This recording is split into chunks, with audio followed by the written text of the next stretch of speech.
Siap. Ya, jelas. Pak Sugi. Oke, jadi yang merah pertama ini memahami CP dulu. Jadi CP-nya cari dulu. Makanya sebelum Bapak Ibu membuat ATP, CP dulu yang dilihat. Ada yang CPKK, ada yang CPPK. Cari kalau belum ketemu.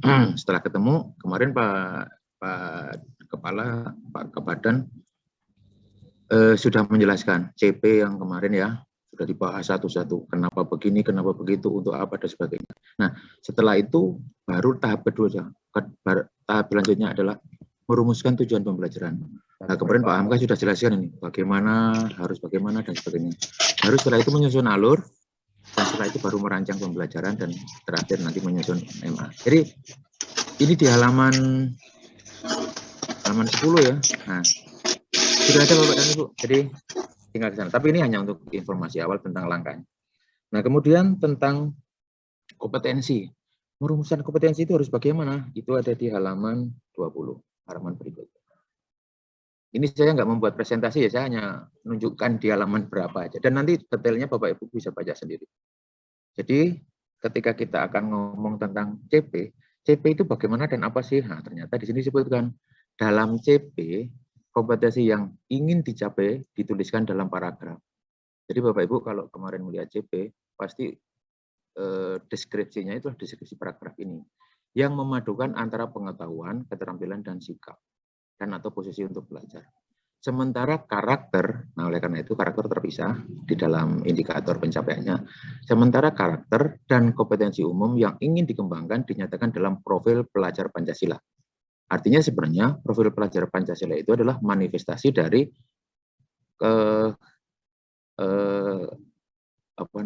kompetensi umum yang ingin dicapai. Ada kreatif, ada inovatif. Itu sebenarnya punyanya kompetensi juga, cuman terpisah gitu ya.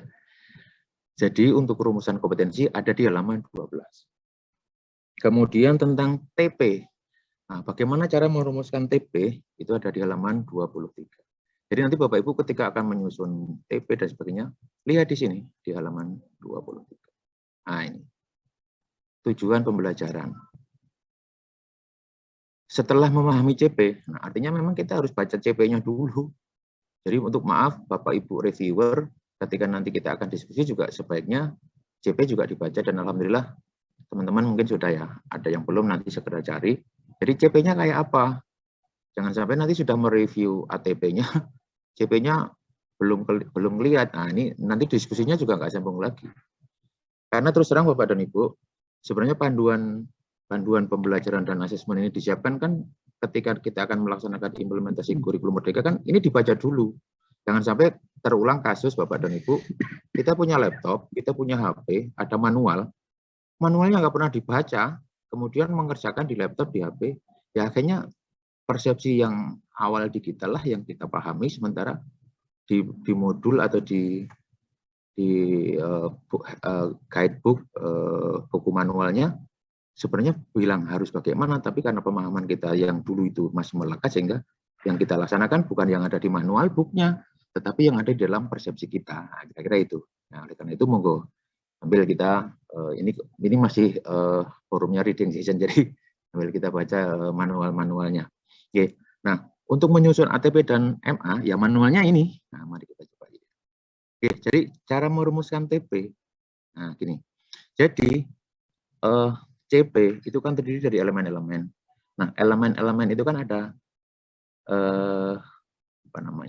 harus dirumuskan TP-nya. Nah, di sini sudah disebutkan Bapak dan Ibu. Oleh karena itu, untuk CP dalam satu fase, nah, jadi CP itu kan mata pelajaran satu fase, pendidik perlu mengembangkan beberapa tujuan pembelajaran.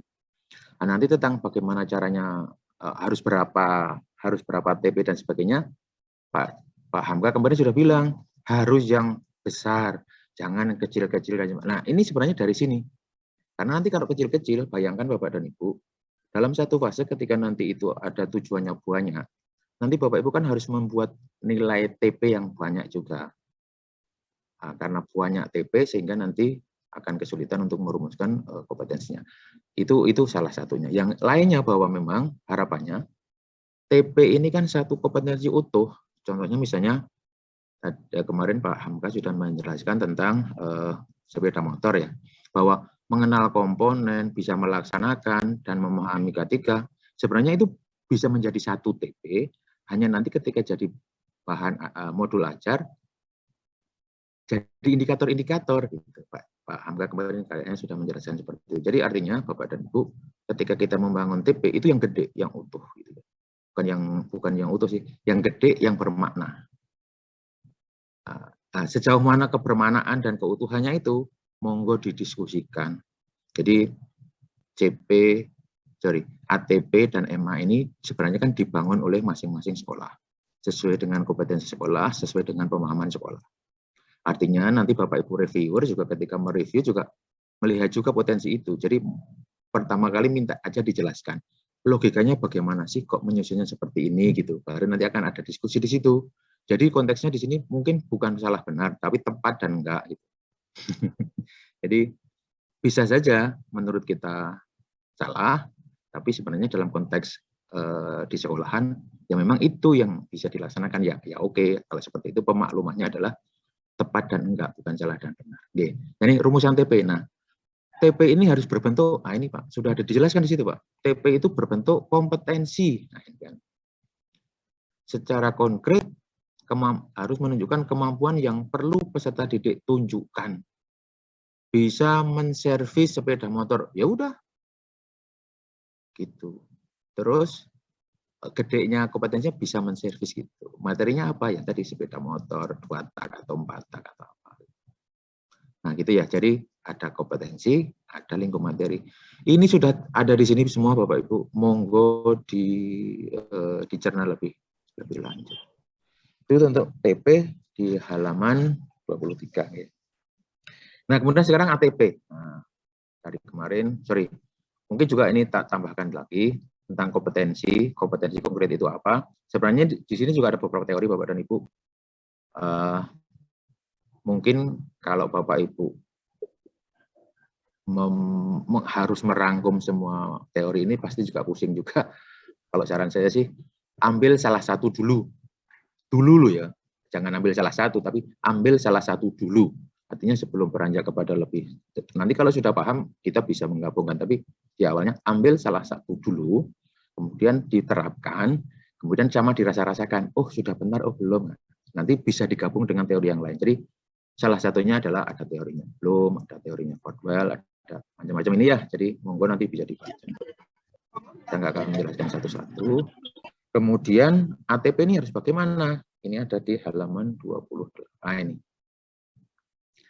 Bagaimana cara mengembangkan ATP? Nah, ini kemarin Pak Kapus sudah sampaikan. Tujuan yang lebih umum, bukan tujuan harian. Nah, jelas ya. Terus tuntas, terus kolaboratif, terus sesuai karakteristik kompetensi, terus logis. Logis itu artinya sekuennya masuk. Harus ini dulu, baru itu, dan sebagainya. Kemudian diawali, nah ini yang koreksi untuk penyusun, yang nomor 7 ini, bahwa gambar dulu baru tabel, nanti untuk semua penyusun, ataupun nanti yang mereview juga boleh mengingatkan. Jadi sebelum tabel tentang elemen itu CP-nya apa, TP-nya apa, itu diawali dengan alur dulu. Nah, ini ternyata ada ininya apa? Ada message yang tertulis di sini. Jadi seperti itu. Kemudian menjelaskan satu alur tujuan pembelajaran, satu alur ya, tidak boleh bercabang-cabang. Kemudian fokus pada pencapaian CP. Saya pikir ini sudah kemarin di dalam borang-borang. Artinya tentang pencapaian pelajar Pancasila nanti akan ada tersendiri indikator. Ini untuk TP harus bagaimana. Jadi ya sudah baca ini aja Pak. Kalau supaya TP kita sudah benar atau belum, ya ini yang referensinya ya ini. Gitu. Halaman 20. Nah kemudian bagaimana cara mengurutkan? Nah, ini juga sudah dituliskan dengan mudah, dengan bisa kita baca.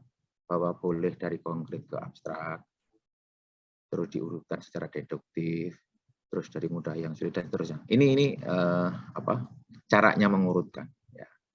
Caranya mengurutkan. Nah, terus tampilannya seperti apa? Tampilannya seperti apa? Ada di halaman 22. Ini contoh ya, ini hanya ilustrasi saja.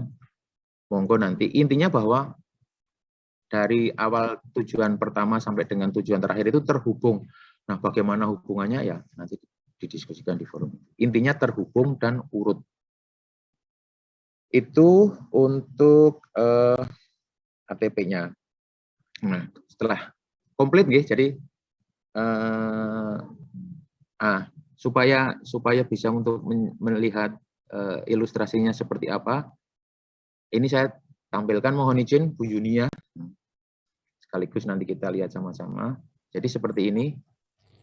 Ini saya bukan menampilkan yang sudah benar atau apa, saya hanya menampilkan saja sambil kita diskusikan. Nah, Bapak dan Ibu, bahwa komponennya ada elemen, kemudian ada capaian pembelajaran, kemudian ada TP, dan kemudian ada ATP-nya. Urutannya bagaimana? Nah, ini Bu Yuniani sudah mencoba, sebenarnya ini akhirnya, ini contoh dari pembuatan TP lintas elemen sebenarnya ini. Walaupun nanti di